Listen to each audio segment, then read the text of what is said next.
Why weren't sirens used during the fires in Hawaii? In the aftermath of nearly decimating wildfires that ravaged the town of Lahaina on the island of Maui, authorities in Hawaii have been facing heavy criticism for their failure to activate the warning sirens. The death toll continues to rise, with 110 reported fatalities as of Wednesday, August 16th. However, the authorities insist there was no oversight or negligence involved. The past week has witnessed an outpouring of accusations against local authorities, primarily centered around the non-activation of alarm sirens during the Maui fire, which has become the deadliest blaze in the United States in over a century. Yet the decision, which was openly acknowledged on Wednesday, was not due to forgetfulness or neglect, as the authorities have asserted. Sirens typically employed for tsunamis. According to Herman Andaya, the head of the Emergency Management Agency in Hawaii, the sirens are mainly used for tsunamis, and residents are trained to seek shelter at higher ground when they hear them. He emphasized that their decision not to sound the sirens was justified since the fire was burning in the upland areas of Lahaina. The authorities feared that activating the sirens would cause residents to head toward the fire instead of taking the necessary precautions. As a result, they opted to rely on television, radio, and smartphone alerts, although these warnings often prove futile due to frequent power outages and network disruptions caused by powerful winds from an offshore hurricane in the Pacific.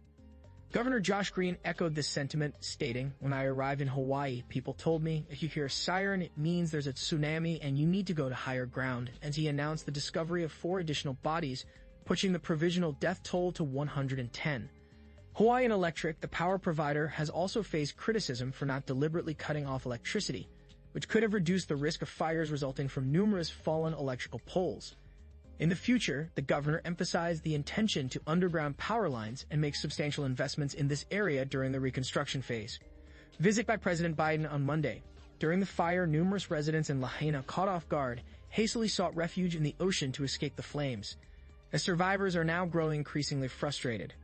Consequently, the White House announced on Wednesday that President Joe Biden would visit the archipelago on Monday, August 21st, to meet with survivors, rescuers, and officials.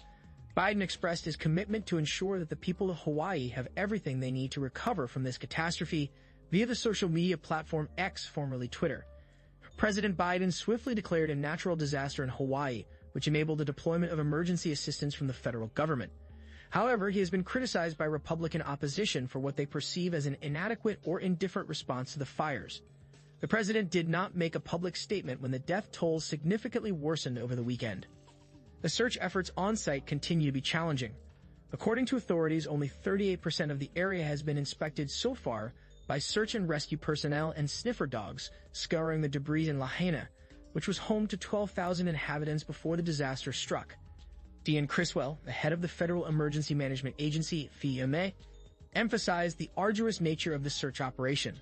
Forensic pathologists equipped with mobile morgues were dispatched to the scene on Tuesday.